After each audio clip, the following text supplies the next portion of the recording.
A woman is standing on scaffolding 40 feet in the air, running a diamond-tipped saw blade through 2 feet of solid concrete, carving a window into the wall of an abandoned water tower.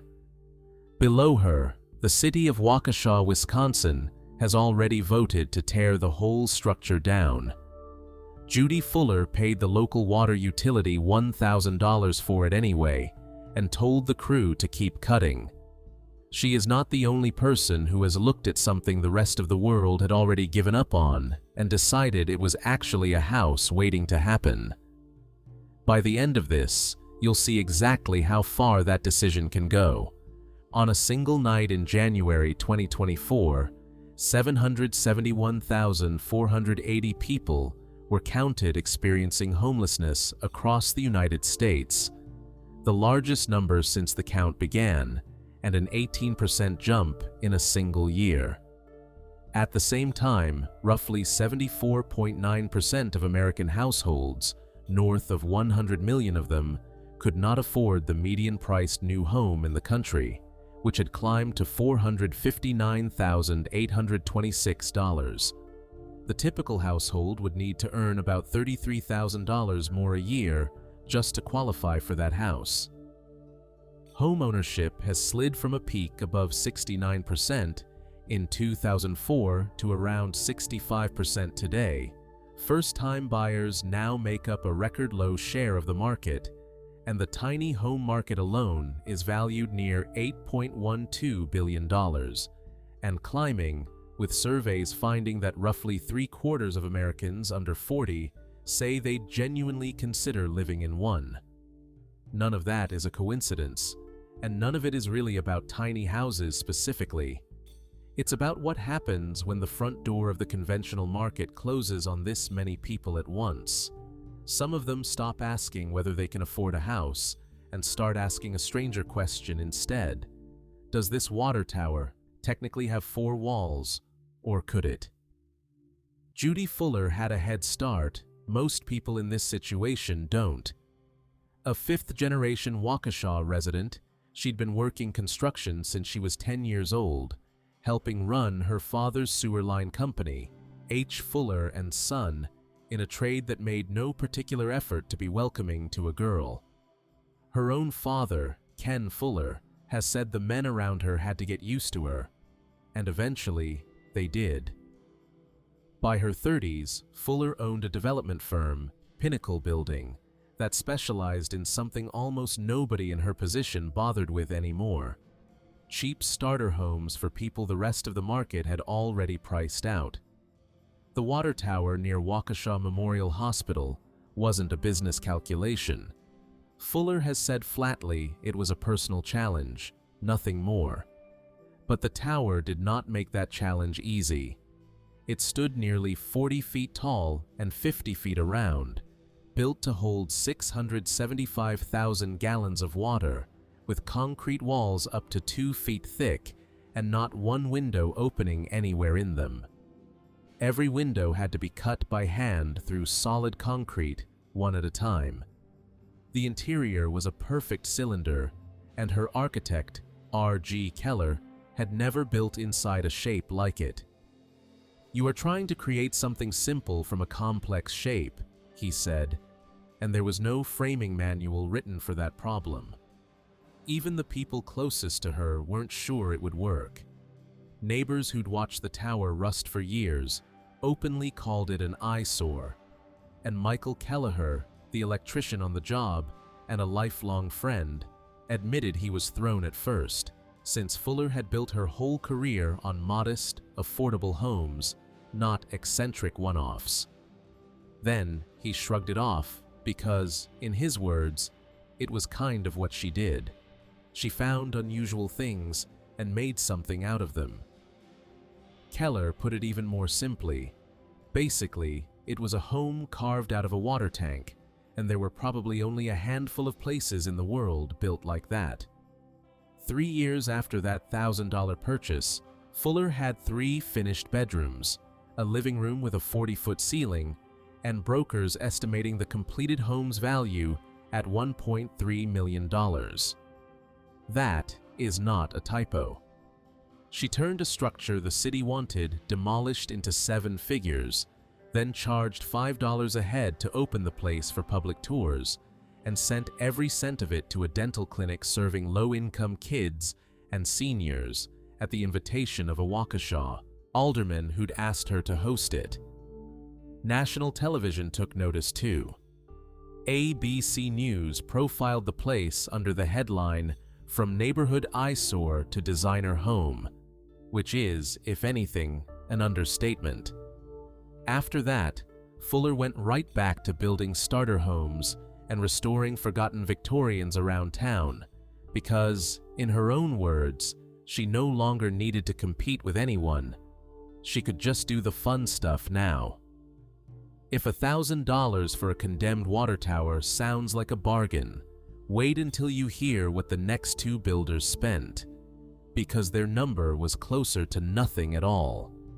Instead of buying a structure and cutting into it, they skipped the structure entirely and built the whole home out of what everyone else had already thrown in a dumpster.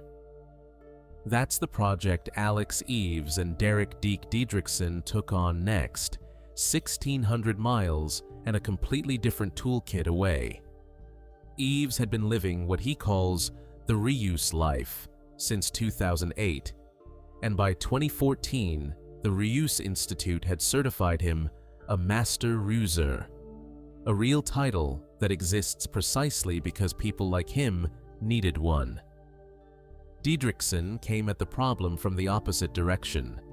A professional tiny house and treehouse builder since 1987, a former host on HGTV's Tiny House Builders, and the author of the best-selling book Micro Shelters, running a YouTube channel that had already passed 220,000 subscribers before this project even started. Together, with director Jason Kimball documenting the whole thing, they took a 17-foot moving truck, the kind you rent for a weekend and return with a full tank of gas, and rebuilt its interior into a 98-square-foot home. Not a home built mostly from reused materials, a home built almost entirely from them. Across the entire construction, from the framing to the cabinetry to the trim, they used exactly 4 new components in the whole build. Everything else came out of dumpsters, salvage piles, and curbside junk, with caulking being one of the rare things that genuinely cannot be repurposed from someone else's garbage. 4. That's how many new parts an entire livable home required. People who knew them were not shy about their doubts. Moving permanently into the back of a delivery truck, on purpose, with no guaranteed plumbing and a ceiling low enough to touch standing on your toes, struck plenty of friends and family as a stunt that would fold in about 3 weeks. It didn't. Diedrichson, whose whole specialty is building whimsical, colorful shelters out of salvaged lumber and reclaimed windows, brought the design instincts. Eves brought the 3-year willingness to actually live inside the result. He lived and traveled in that truck for 3 years, crossing 25 states, pulling it into schools, festivals, and non-profit events to run hands-on reuse workshops inside the very structure he had built out of other people's trash.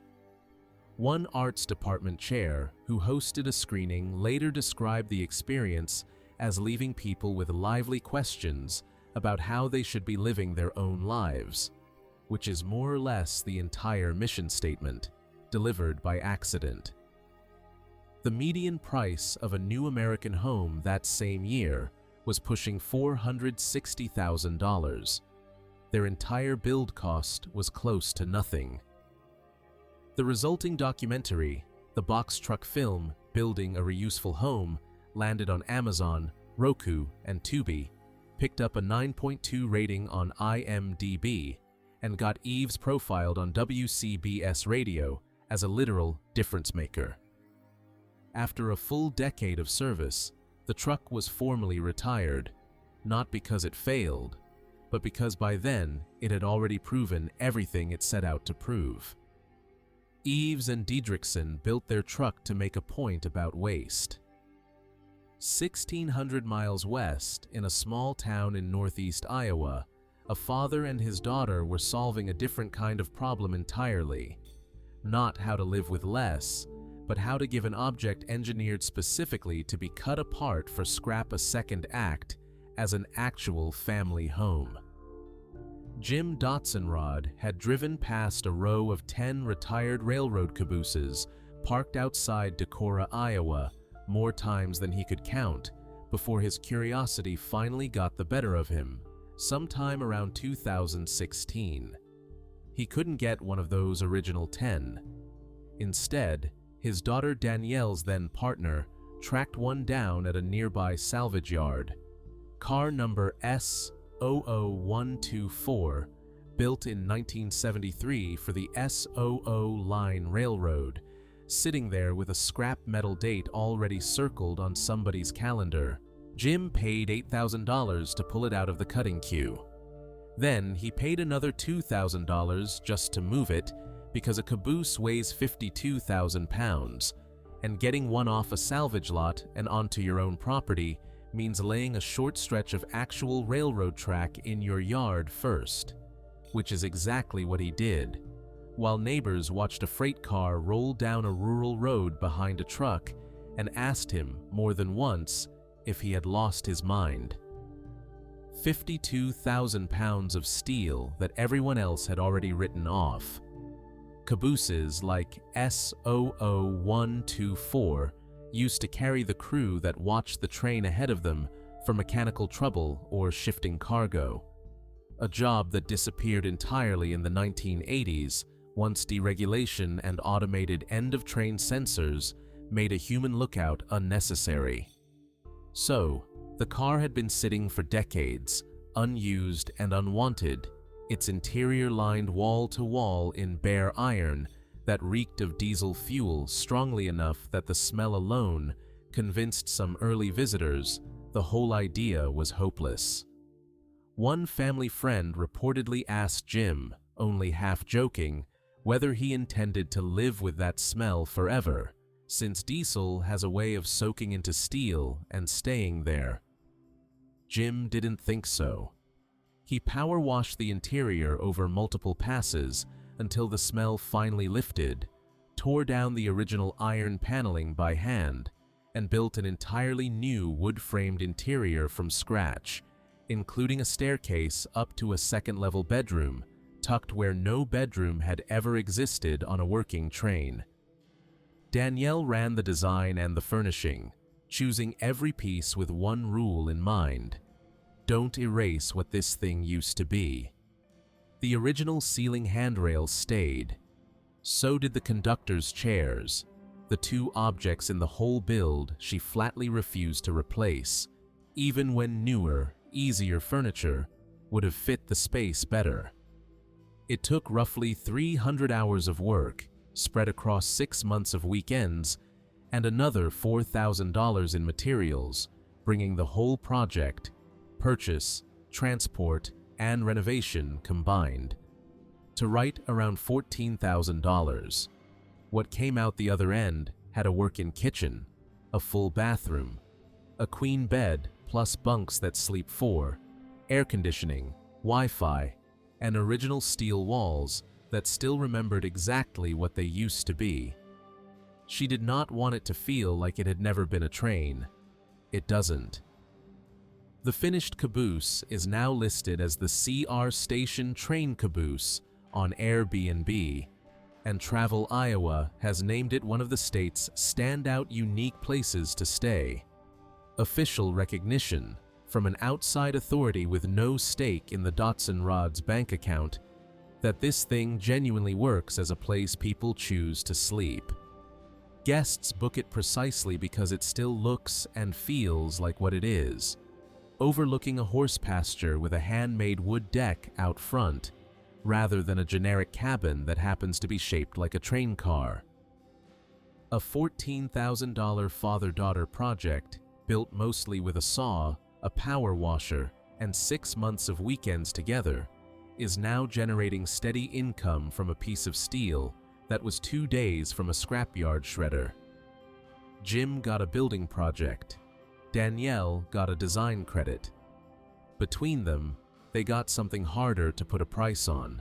A few hundred hours spent working side by side on something that was never going to exist unless the two of them personally made it exist. If you've made it this far, you've watched a $1,000 water tower become a $1.3 million home, a rented delivery truck become a 3-year, 25-state education tour built from 4 new screws, and a caboose headed for the shredder become a working rental a state tourism board is proud to recommend. None of these people waited for permission, and none of them waited for the housing market to make room for them first. If a video like this is useful to you, sticking around for the next one costs nothing. That's the only ask here. A water tower, a moving truck, and a train car did not become homes because the people who built them had extra money to spend. They became homes because those people had less of it than the market demanded and refused to let that be the end of the conversation. Fuller turned $1,000 into a personal challenge and a donation to a dental clinic. Eves and Diedrichson turned other people's garbage into a rolling curriculum that reached 25 states. Jim and Danielle Dotzenrod turned a scrap metal deadline into a family project that still pays them back today. Different states, different materials, different decades even. A water utility auction in 2004, a moving truck build that premiered in 2022, a salvage yard rescue that started in 2016, and still the same refusal over and over. That is not a coincidence. That is a pattern. And on a night when 771,480 people in this country had nowhere to sleep at all, it is a pattern worth paying attention to because it is still spreading. If this kind of ingenuity gets to you, the next video picks up exactly where this one leaves off, with the people who didn't repurpose a structure at all, but built one from absolutely nothing, on land nobody else wanted.